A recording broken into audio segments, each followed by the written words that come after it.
Welcome back, friends, to the Purpose Beyond Motherhood podcast. My name is Nicole. Holly's here, and we have a really amazing guest for you guys this week.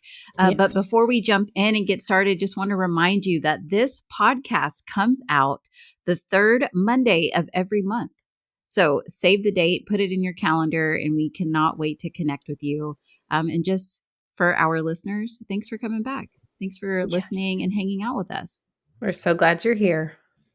Yeah. Holly, you doing okay? I'm doing great. Just a little giggly today. So we're going to we are really giggly. Before we hit record, you guys, we were talking with our guest, Caitlin, and clearly Holly and I are from Texas 100%. And just the way that we are pronouncing things is very comical. So we can't wait to share that with you. It's really a special time. Caitlin's been teaching us the right way to say things. So it's been good. So anyway, Caitlin, you guys, Caitlin is here. And I always say this because, yes, I could read it from a piece of paper, but I just love for our guests to just be able to share their hearts with you and just introduce themselves just in just the way that God has created them and just to be able to share their gifts and their talents with you guys. So, Caitlin, thanks for being on the podcast. Thank you for having me. I'm really excited about being here and already having a great time. So it's going to be good. I love it. Yes. Caitlin, can you just let our listeners know just a little bit about you, maybe sharing a piece of your story and just who is Caitlin? Yeah. Well, no pressure. Yeah, really. No, I would love to share a little bit.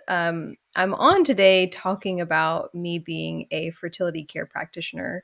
I work very closely with women and couples, teaching them how to understand their cycles and look into reproductive health and those kind of things. And we'll talk all about that. But I grew up in North Carolina. I currently live in Birmingham, Alabama. I work with women all over the country and I love to travel. So my husband and I, this summer we were in Texas, Colorado, Wyoming, Montana. It doesn't normally happen like that, but we got to see a lot of different states this summer, which is really fun. So we love to travel. And I love to read and hike and do things like that, spend time with friends, play board games. Big fan of that. If I can find friends to play with me, those kind of things. So, yeah. And I got involved with Creighton in a way that I did not anticipate. When I was engaged, my husband and I were engaged, we were trying to look into some sort of a natural way to plan our families. And so I literally Googled, how can you plan your family naturally? I didn't even know if it was an option. And natural family planning came up and I started investigating. And here I am over 10 years later. It's now my vocation and my passion and something I absolutely love doing. What did you study in college? I would love to know just like the... Yeah, I was a communication studies major. Okay. Love it. I was I've always been a big communicator. Oh, there you go. I don't know really what that means, but I guess that I like how you explain that. That's good. I love it. Yeah. How long have y'all been married? 10 years. 10? Okay. And how did y'all meet? We met at Samford, which is the university we went to in Birmingham. I almost went there. Great school. Really? It is. Yeah. We love it. It was a great place. And yeah, we were both RAs and we met through the RA training program and been together ever since. That's so fun. Okay. Okay. So Creighton, I feel like some people, because I'm IVF lady over here. So I feel like in IVF land, they don't like mention it to you. So if you could give someone like a bird's eye view of Creighton, how would you explain that? Yeah, well, Creighton itself is a program for understanding your fertility. And when I say fertility, I mean reproductive health overall. So you can use it to identify days that are fertile and infertile in your cycle. So, you can be extremely confident about which days are fertile and which days are not. And then you can also use it to identify underlying health issues. So a woman who maybe has no reproductive health issues, which is really rare, by the way. Mm. But even if she had no Yes. reproductive health issues, Please just as say she, that one more time yes, it is for the people very, in the back. very, very, very rare for a woman not to have any Thank type you. of reproductive health issue. But in this ideal world, if a woman didn't have any, but she was using the Creighton system to track her cycles, then she would be able to see those begin to pop up. She would know those signs that, oh, this is unusual. This is not what I normally see. So we work with women who are single and wanting to identify those health issues and restore that fertility. We work with couples who want to naturally avoid pregnancy. And then we work with couples who want to conceive a pregnancy, and especially couples who want to conceive and are having difficulties doing so. So figuring out what that root cause of the issue is and addressing that specifically. And we do all of this. So the whole Creighton method is by using the body's biomarker of cervical mucus. So Okay. that's sometimes it's a little unusual for people. They're like, "Oh, I've never really paid attention to that before," or maybe they did. They know if it's there or if it's not there. But we really dive in deep. We teach you a lot about cervical mucus because it can actually reveal a ton of information about hormonal imbalances, reproductive health, cycle irregularities, like all sorts of things. So, yeah, it's pretty interesting. I asked about how Creighton and NAPRO work together. Yeah. So the Creighton system is what really allows us to see what's going on in the body. So Okay. I will work with women and couples, of course, but it's really looking at the woman's body.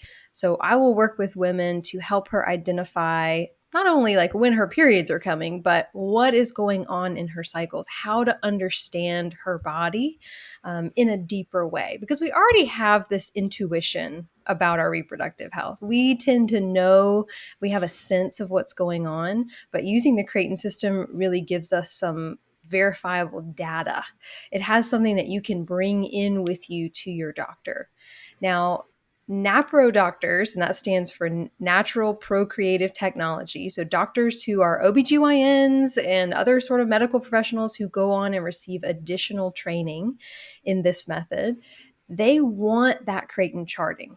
So, they want to use what you are Interesting. already doing to understand you better. They basically want you to have a seat at the table. Your experience is extremely Mm. important to them, and what your body is doing on a day to day basis, on a cycle to cycle basis, is important because everybody can go in and have a lab test run at any point. That's great. That's going to give you incredible data, but it's also very specific data to that day, that time of day, and that's good. But using something like Creighton gives you so much broader of a picture as to what's going on, both specifics from day to day to day, but also that big picture too. So a NAPRO doctor is going to take that charting first of all, and then see what's jumping off of the chart here. Mm. Like, what do I see already from even one cycle's worth of charting about what could be going on under the surface? From there, they're going to use that to start doing specific lab draws or ultrasounds that are timed to your cycle. So instead of just saying, well, we're just going to do a cycle day 3 test, instead they're going to look and see, okay, Mm. let's look at the big picture. When are you ovulating? Let's do labs right then to see what your estrogen is. Or let's do it 7 days after you've ovulated to look at your progesterone, instead of just assuming that you ovulate on day 14. And so day 21 is the best time to take progesterone. These kind of things. I'm getting detailed, Mhm. but they're really looking at that big picture because they value deeply how a woman's body is designed to function. So they want to work within that natural design. They want to restore that health. They want to preserve that health. And Mm. anything they can do to do that, that's their goal. So you're not going to find a lot of band-aid solutions like, oh, you have this symptom, take this. You have this symptom, take this. It's more like, okay, all these symptoms are pointing us to an underlying cause here. Let's take the charting, let's take these symptoms and figure out, what is this pointing to? Let's address this directly. Okay. I loved so many things that you said, but we were talking about how before we started recording that IVF personally made me feel like a science experiment, Mm, which is not fun. But I feel like what you're saying allows the woman to not feel like her case is being looked at when she's not in the room. I yeah. like that you're saying this is like a hand in hand, you and your practitioner, your provider. And it's not just a take this hormone, because the amount of hormones, I trust my doctor very much, but it still is. I've taken enough hormones for probably 3 women, Yes. and it makes you crazier than you already feel, kind of. So do you guys utilize, like, if there needs to be hormonal supplementation, do y'all do all of that as well? Great question. Yes. So, like I said, Okay. these are OBGYNs who usually have kind of a specialty in the world of fertility. And Okay. so they are very willing to use progesterone, although it's always going to be bioidentical progesterone so that it works as Oh, naturally with your body as possible. They that would will. have been nice. They will absolutely, if you need to take letrozole, if you need to take, something Right. like that, yes, they will utilize it. But what the difference is I think you'll find that that's not going to be the first thing that they say. Oh, you come in, you haven't been able to conceive, let's try letrozole. They're Right. going to look and listen first. Okay. I will often have women come in who say, they went to the OBGYN, they did 6 cycles on letrozole or Clomid, and now they're told IVF. Like, and that's it. Mhm. That's all they've been given. And we start looking at their cycles, we start charting and looking, and they're like, you're ovulating every cycle. Like, you didn't need letrozole or Clomid because that helps you to ovulate, but you are successfully ovulating every cycle. So something else is going on. Yes. And so instead of bypassing that and saying, oh, let's just not worry about that, let's see if we can get around it, we're like, okay, no, let's address what's going Yes. on. And then not only is that hurdle removed, but hopefully your quality of life has also improved. You feel better. You no longer Hmm. have that hormonal imbalance. Because, like you mentioned, Holly, like when your hormones are off, you Oh, feel it. Feel Like it. you Mhm. it's a feel special time. My husband could, like, see it in my eyes. He'd be like, "You feel the hormones right now," and I'd be like, "Mhm." And he'd be like, "I'm just gonna give you a minute." He would kinda, like, slowly back away. Like, "I'm sorry." That's a good Um, man. That's yeah, good intuition. he's unfortunately had a few years of practice, but I feel like he was like, "Uh." And I feel like the older we get, like this last round when I was doing my progesterone injections, I stopped them the beginning of August, but my, like, joints are still sore. I still have, like, tenderness, and, like, I'm like, "Okay, so you guys are doing." Mm. Is it more of a natural approach is what I'm hearing than. I I think I would prefer the term restorative approach Okay. because Okay. natural can mean so many different things to so many different Yes. people. I mean, that can really run the gamut. I mean, that can be a lot of different things. Some people who are against any Restorative. type of medical intervention Okay. or anything like that, but that's not where we are. We Okay. absolutely use Western medicine, but also we're just doing it from a really different perspective. It is Yes. really looking at what is the body already telling us? How can we utilize that to improve the reproductive health, improve the quality of life? And really, of course, if the goal is to conceive a pregnancy, yes, like how can we get to that point where we are healthily conceiving a pregnancy, and using any modern medicine that we need to do that, but focusing on a restorative health approach instead of one that is trying to just get around it. I do like that, 'cause when I hear natural, sometimes I think, like, they don't like IVF, or it's like it's And you totally just personal, and I get there's that. a wide variety, but I will say that in our demographic, Mhm. these are couples who are not interested in IVF for whatever reason. Okay. Yeah. There's a wide variety of Yes, there reasons. is. Mhm. And it could be that they've done IVF and they were not Yeah. successful, and they've, invested that time and money in their body, and they came out on the other side of it, feeling really broken and not Yes. having the results they wanted. And so they start looking into other alternatives. And sometimes it's a moral or ethical concern that they're wrestling Right. with. Totally. And sometimes it's, hey, we can't afford that. And so we're looking Yep. into other options. I mean, but I would say our demographic is unique in that way, in that they're not really interested in moving forward in that path. And so they're looking for an alternative. That's so cool. I'm thinking, I'm like, I wish I would have, I'm so thankful obviously for Kenley and that, but I'm thinking, I'm Yeah. like, I wish I would have met you and just been like, okay, if I'm wanting to like take a pause before we do IVF to just be like, hey, because I'm unexplained. Every level is fine. I ovulate every month, like regular cycles. Can you tell me what you would have done to Mm. like how you would have walked? What would you have done with that Yeah. situation? If you're like, I can't answer that, but if you can, go for it. Well, I can't tell you the why, but I can Right. tell you the how.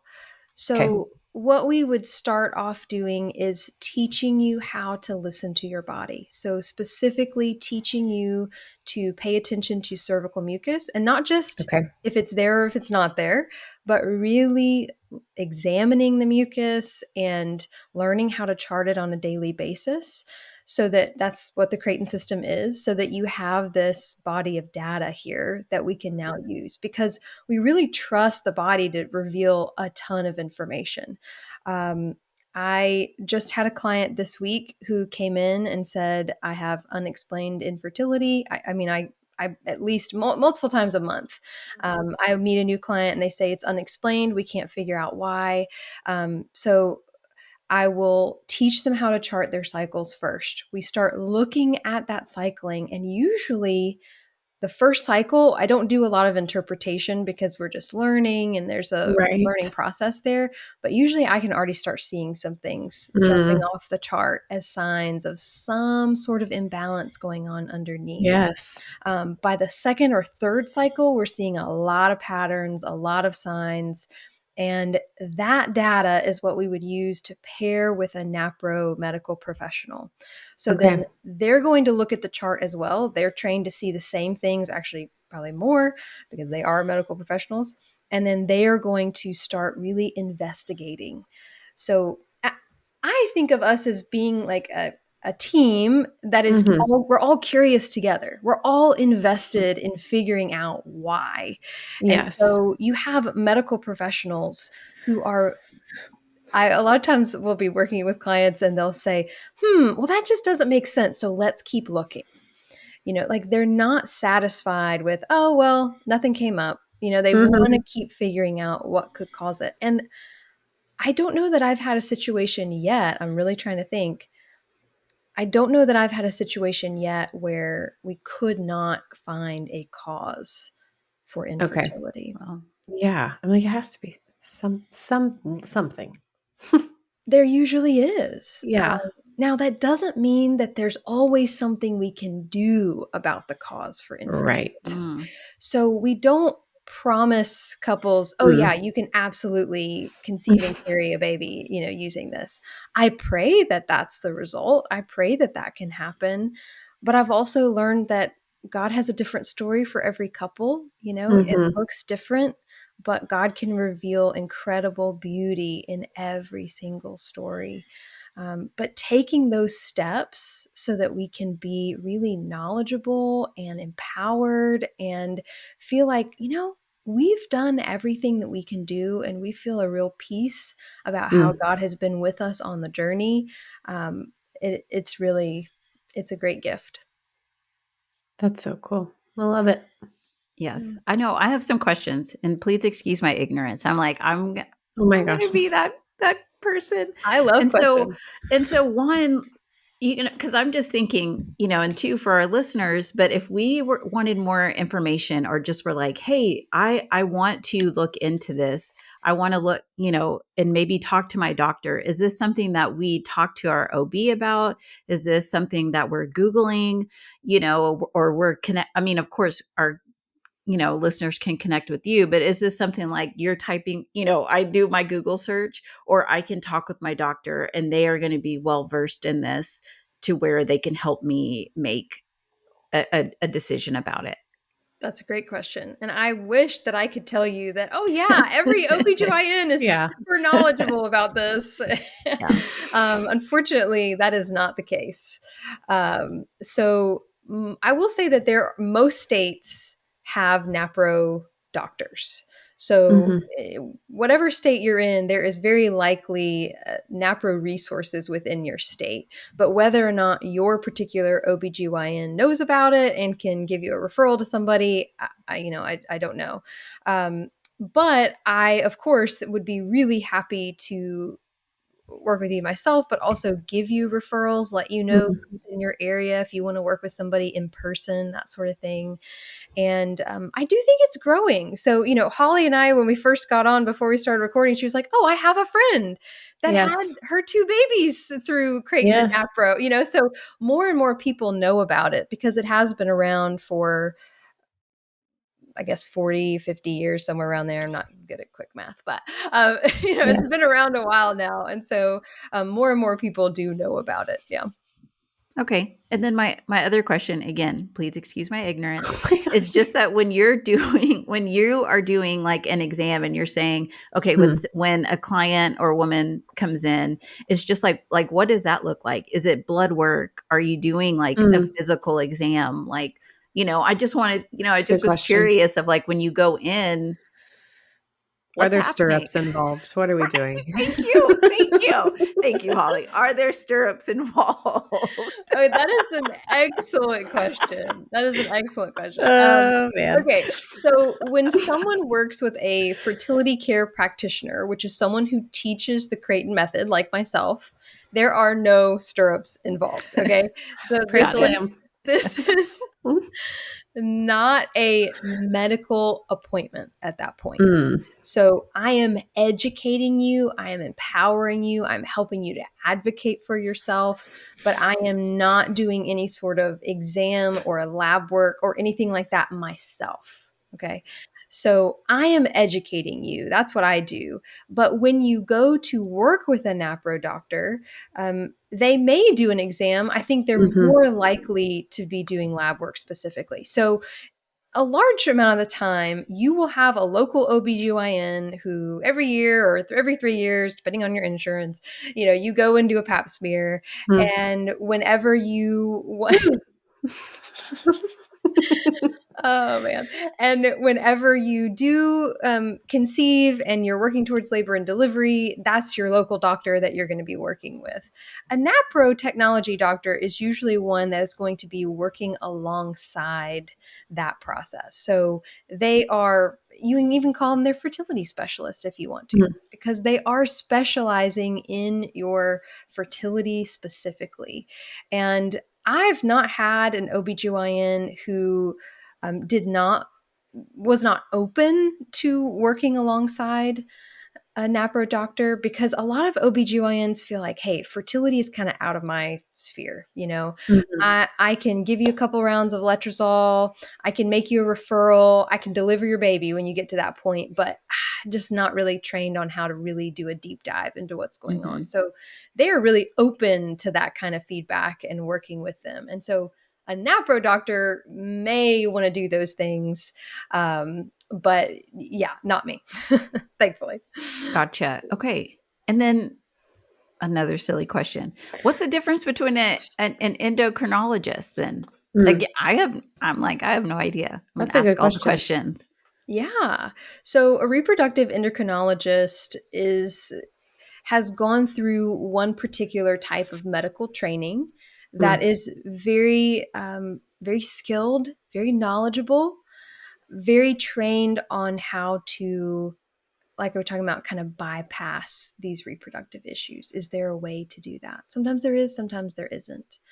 Whereas a NAPRO technology medical professional has also gone through medical training, but they have specialized in this restorative route instead. Mm. So a lot of these restorative health medical professionals have also studied endocrinology, but they may not be a reproductive endocrinologist. And that would be because they're not doing IUI, IVF, those kind of things. But they are, you think about the study of endocrinology, you are looking at the body's hormones. You are looking at estrogen and progesterone, but you're also looking at the metabolic system. So you're looking at glucose and insulin and those kind of things. These NAPRO doctors are equally invested in what's going on in the full picture of your health and reproductive health, because we are not just one aspect of our body. And that's something I want to speak to for just a second. And I feel like NAPRO doctors are good at this, but really any kind of restorative health medical professional, they're looking at the health of your whole body.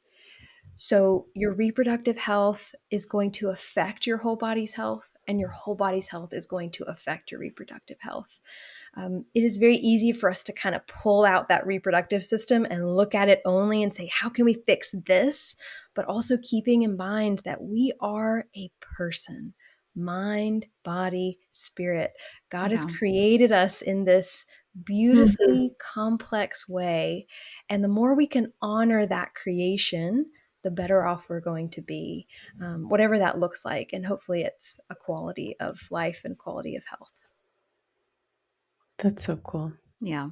These are all good questions, by the way. All good. I was going to say, you thought through these and I like them a lot. You go, girl. Okay, Caitlin. Oh, I'm sorry, Holly. Did you have something? I mean, No? I don't even, I feel like I could ask her 85 questions. I know. So Me too. I'm going to just close my mouth at this time. Just rapid fire. I'll do my best. Well, Caitlin, because you were talking about just advocacy, and so just would love for you to share with our listeners, like just some encouragement of how they can just advocate for themselves in this space.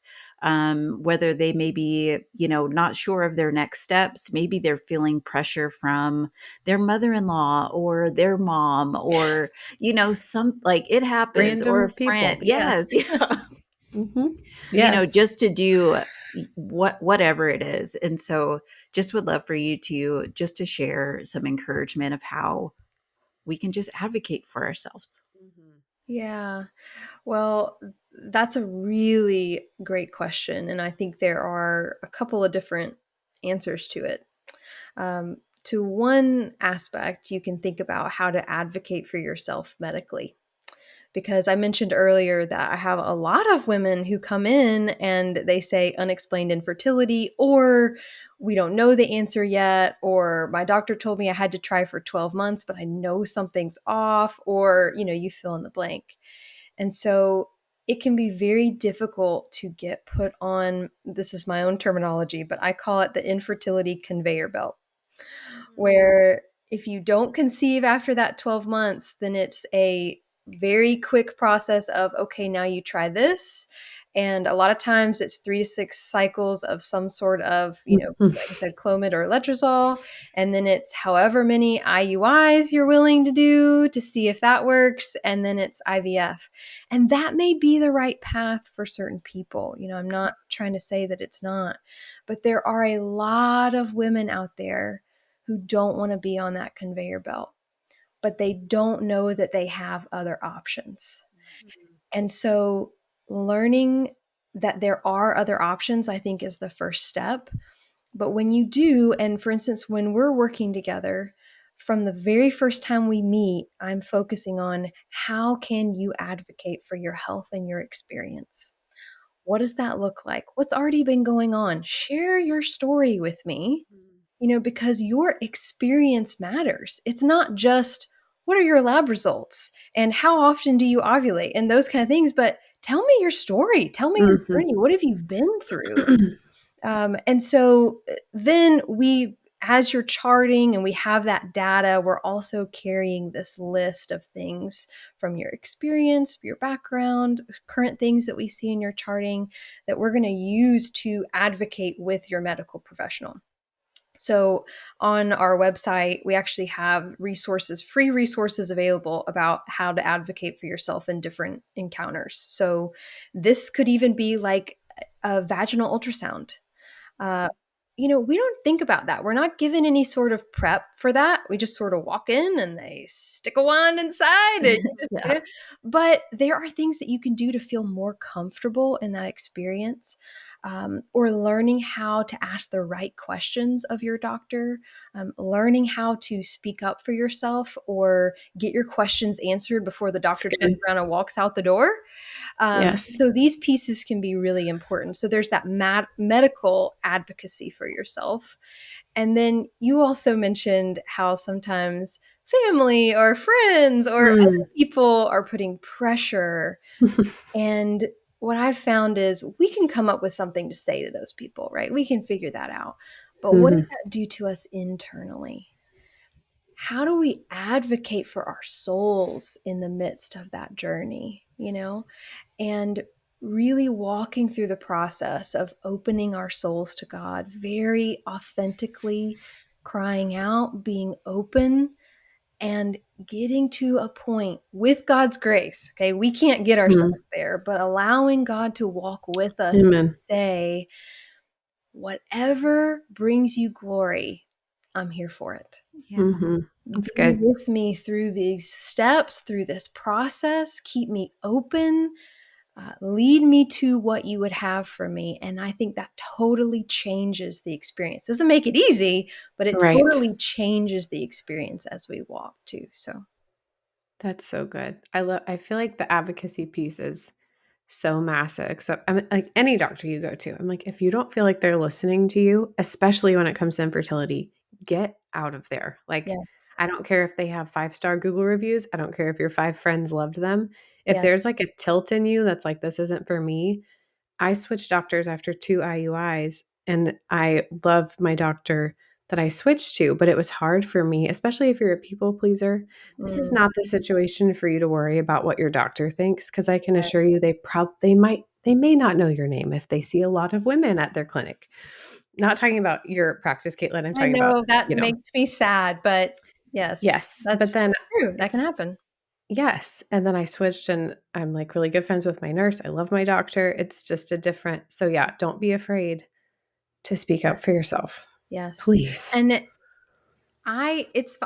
don't have to work with me in order for me to give you a referral to someone. Hmm. So if you're like, I don't really know if I want to do that, but I would be interested in talking with a NAPRO doctor, email me, message me, do whatever, and I will give you a referral to somebody who's in your area because for exactly that reason. If you want this as an option for yourself, I want to make Mhm. sure that you have that opportunity.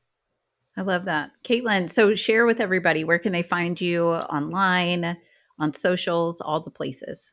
Yeah. My website is wovenfertility.com, and there's lots of great information there. You can sign up for an introductory session, which gives you the opportunity to learn even more about what Creighton is, how you can use it to identify what's going on in the body, how to get started. There's no commitment to coming to one of those. That's just to learn more. But you can also get free resources and everything. We also have a podcast ourselves called Woven Well. And in fact, Nicole has been on an episode. So you Yes. Woo. can listen to one of those. And then, of course, I'm also on Instagram, Woven Fertility, there as well. You're welcome to message me there or send something through the website, or, I can give you my email and you can put that in the show notes if you'd like to as well. But Absolutely. yeah. Caitlin, thank you for joining Thank us. you. Yeah, this has Yes. been really, really great, super informative. And you guys, I'm just going to go ahead and put this out here. Caitlin, don't kill me. But you guys, 2024, I'm just going to go ahead and say it. Like, we Mm. definitely are going to have either Caitlin out or to do a webinar or something, because you guys, Yeah. we need to know more. Number one, how to advocate for ourselves, and we just need more Yes. information. Mm, And so, Caitlin, I love just oh man, woven, fertility of just like we are mind, body, spirit. The It's Lord has a good. plan and a purpose for us. And so I love the message that you share and the hope that you bring. And so you guys, we are absolutely going to be partnering with Caitlin some more. So be on the lookout. I love it. I'm Yes. here for it. And it has been such a pleasure to talk with y'all today. You've made it so comfortable. So thanks so Well, much. good. Yes. Thank you so much.